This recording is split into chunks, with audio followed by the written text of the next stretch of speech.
Mishe Thua me Nedin dhe Joridën. Mirë se erdhe në podcastin Mishe Thua.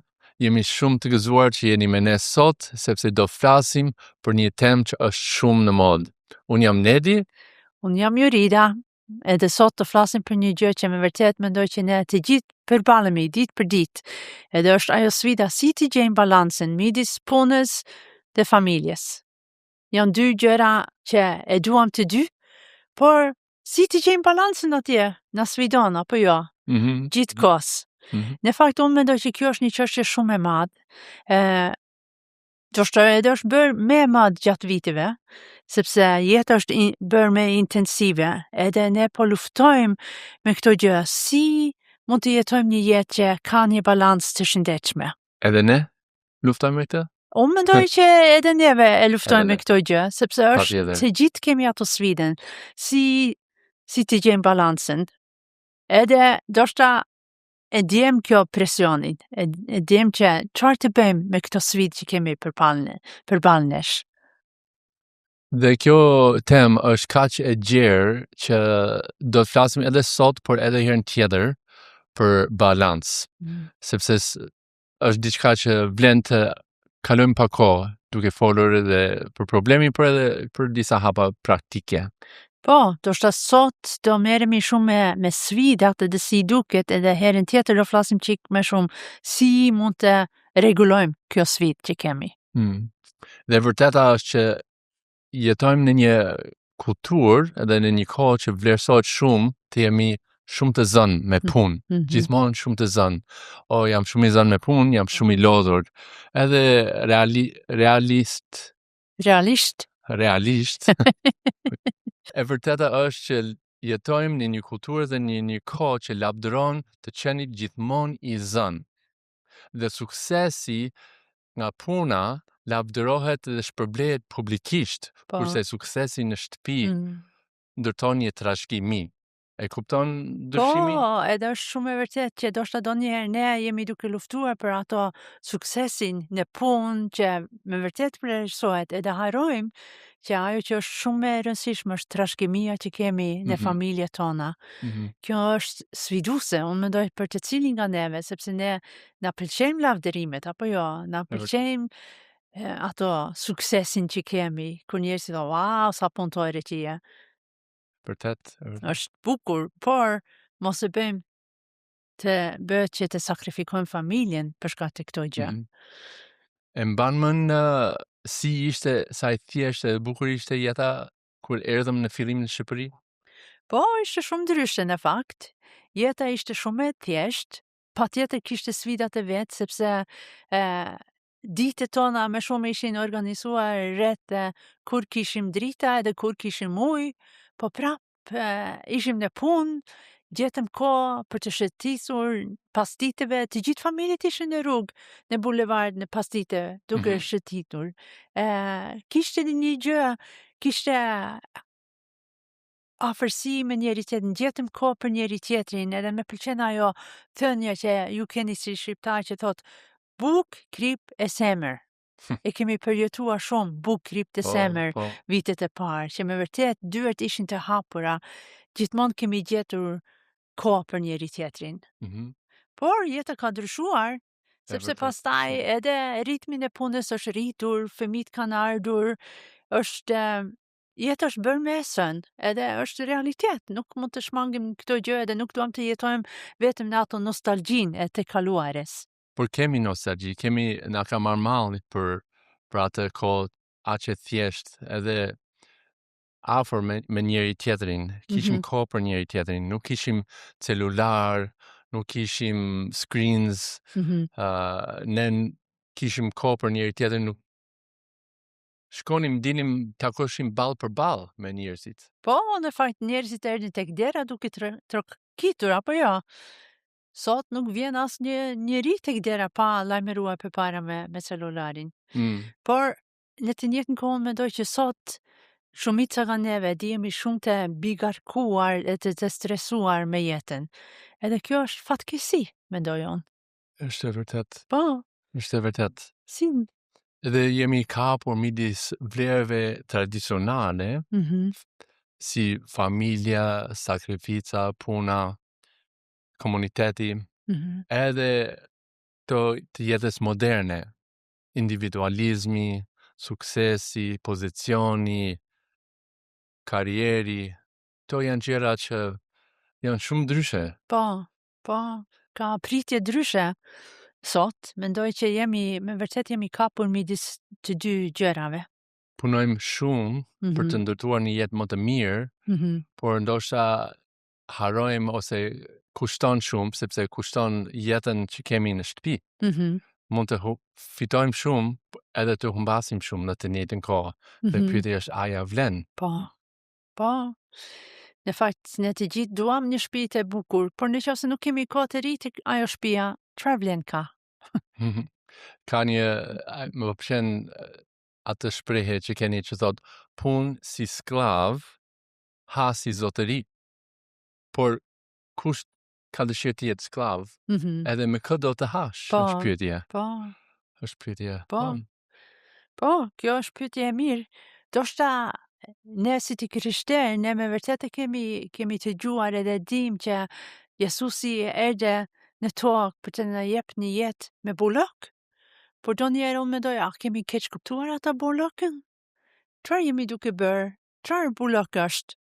Doshta është jetën tonë emocionale edhe nga fryma, por ne jemi duke vrapuar për gjërat me bullok që të kemi mjaft gjëra. Edhe sfida sot është që nuk kemi vetëm punë, por kemi edhe ato celularit, kemi telefonat, kemi internetin, kemi të gjitha ato gjërat që janë duke marrë vërmendjen tonë. Instagrami, TikToku, kush e di çfarë nuk është. Po kjo është një tërheqje që edhe është bërë një barë, mendoj unë, që ndoshta përpara kjo ishte bekim, sepse nuk e kishim punën, kishim familjen edhe kaq. Ka një varg shumë sfidues që dua të lexoj tek Marku 8:36 që thot, çfarë dobie ka të fitosh botën dhe të humbasësh shpirtin? Sot mund të përshtasim në këtë mënyrë. Mund të themi, çfarë dobie ka të ndërtosh karrierën dhe të humbasësh martesën ose familjen? Po prap ne duam të themi që puna është bekim, është shumë bekim ku ke punë. Por nuk është identiteti. Jo, edhe ndoshta kjo na sfidon ndonjëherë. Edhe ndoshta edhe të kanë pyetur ty, na pyesin shpesh, për çfarë ke mbaruar? Po, unë shumë herë them, me vjen keq, por nuk kam mbaruar akoma, jam akoma duke mësuar gjëra. Po, puna është bekim, por familja është thirrje. Edhe marrëdhënia jote e parë është në shtëpi, duam të fillojmë me këtë, që kjo është prioritet. Marrëdhënia në shtëpi, familja, martesa.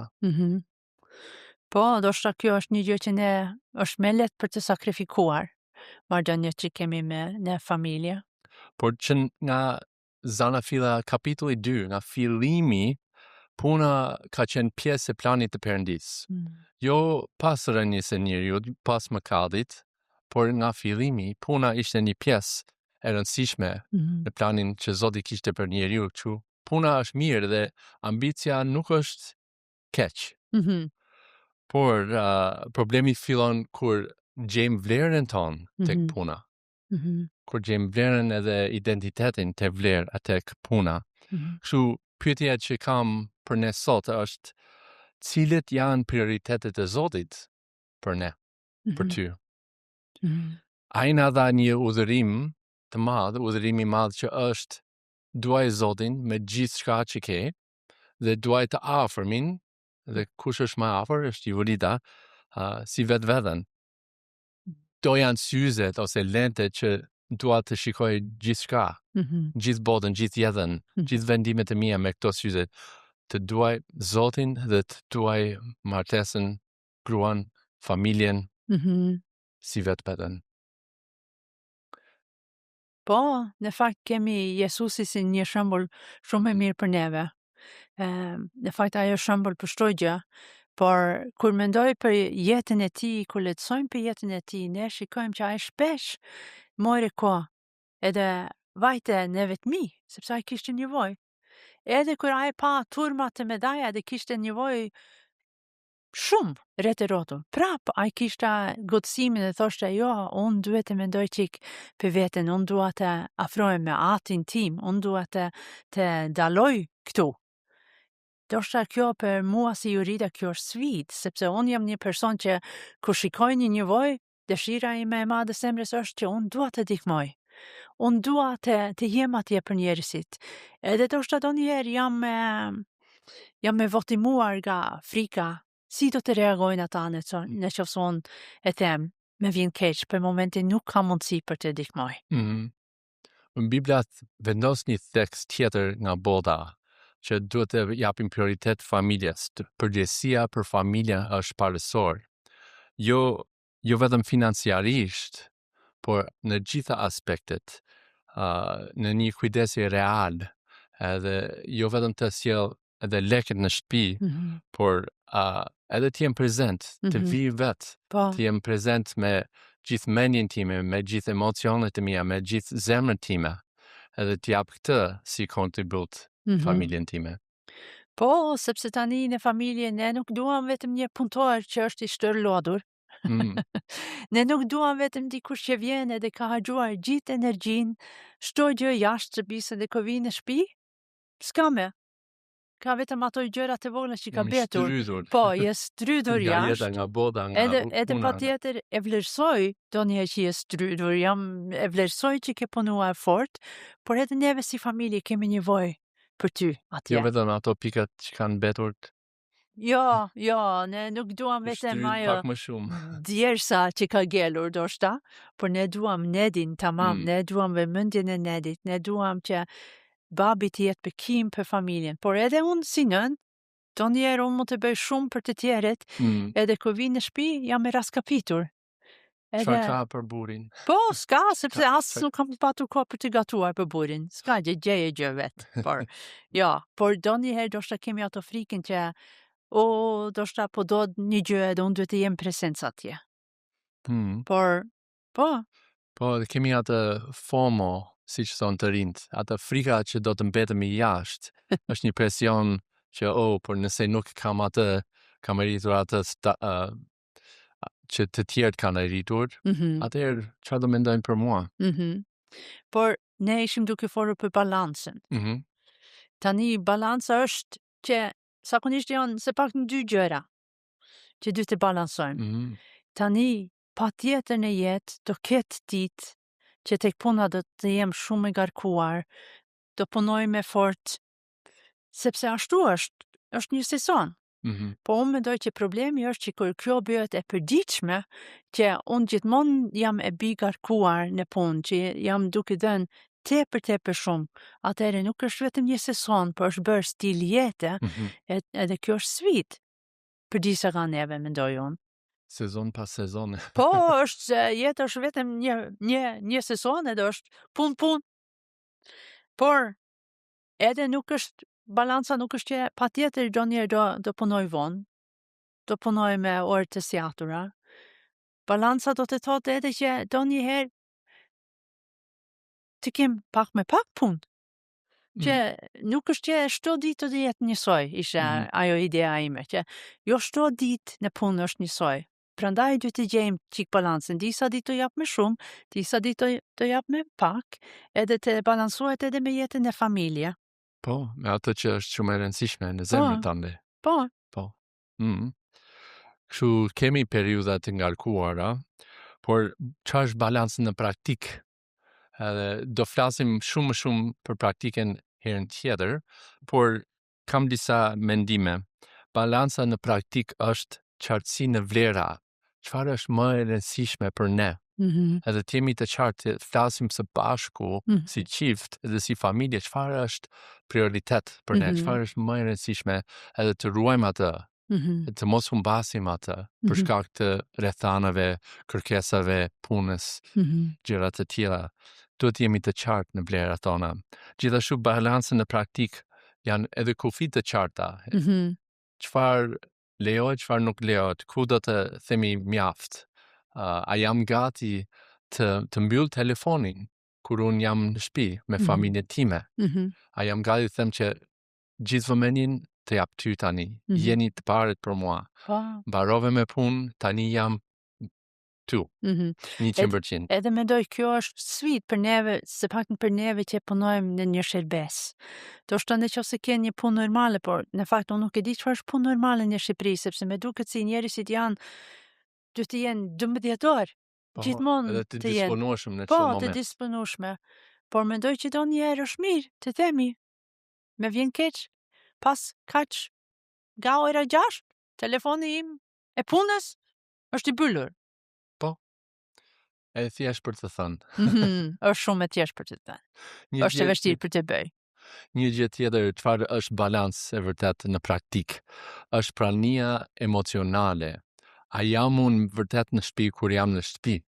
Apo kam vëmendjen edhe mendjen në një vend tjetër? Unë që jam introvert, shpeshherë kur vi në shtëpi kam qenë me njerëz gjithë ditën, unë jam i lodhur edhe i raskapitur edhe nuk dua të jem me njerëz fare. Nuk do muhabet me ju rritën? Kam plotësuar nevojën e muhabetit për atë ditë. Ke harxuar të gjithë fjalët e tua. Por është e rëndësishme që ose të komunikoj të them kam nevojë për pak kohë të rikarikohem, edhe të unë dua të kaloj kohë me ty, por më jep pak kohë. Po. Ose të thjesht të them vetes që e di që jam i lodhur, por familja ime Jurida ka nevojë për mua, edhe unë do të jem prezent, edhe emocionalisht. Prania emocionale. E katërta gjë praktike, pritshmëri të përbashkët në martesë. A kemi folur për këtë? A kemi folur së bashku? Nuk është një formul, 1, 2, 3, edhe të masim, të shënojmë minuta, sa minuta ka. Por është një diçka që ne duhet të flasim së bashku. Po, edhe çdo familje, çdo çift është ndryshe. Ka nevoja edhe sezone të ndryshme që por unë mendoj që edhe balanca është ajo ideja që do të nuk ka gjithmonë të bëj me kohë, sa kohë jemi duke kaluar, por ajo vëmendja, a jam këtu, a jam prezencë ku jam në shtëpi, ose a jam prezencë ku jam duke folur me ty, apo sepse donjëherë nuk kemi një sjellje, patjetër do punojmë sepse duhet të sigurojmë. Por edhe donjëherë kur jemi jashtë punës, a jam atje për familjen time? Tani kemi folur shumë, edhe siç tha Jurida, problemi është real, edhe zgjidhja mund të jetë e vështirë, por çmimi i një jetë jo të balancuar është shumë e lartë. Kështu duam të flasim edhe për këtë më shumë, duam të bëjmë diçka më shumë, sepse një jetë të balancuar sjell shumë bekime. Edhe mendoj që edhe sjell bekim për Perëndin gjithashtu, sepse ai na ka krijuar jo të shkatërohemi, por të jemi të balancuar me atë, me punën, me familjen dhe me çdo gjë. Kam një pyetje në fund, do t'i lëm juve me një pyetje sot, që të mendosh edhe të ndoshta të marrësh një vendim. Edhe pyetja është kjo. Në këtë sezon të jetës që jam, si duket t'i jap 100% tim të dua Perëndin dhe të duan martesën dhe familjen time. Udhërimi i madh. Dhe pastaj, çfarë do të thotë të gjej balancin me kohën, me talentet dhe me energjinë time? Një pyetje për të menduar. Do flasim më shumë për këto gjëra herën tjetër. Po, shumë faleminderit që ishit pjesë me neve sot. Edhe ashtu si ti thoshte Nedi, javën tjetër do flasim më shumë edhe për hapat praktike që mund të bëjmë me këto gjë. Por shpresojmë që edhe ju si qift, edhe si familje, të flisni bashk. Çfarë janë ato gjërat që janë shumë të rëndësishme për neve, edhe të kemi vëmendjen e plot atje. Jo vetëm në vendet e tjera. Sot ju bëkoft edhe Shihemi herën tjetër. Mirupafshim. Për të parë çdo episod, mjafton të bëni subscribe në YouTube, në kanalin Mishe Thua.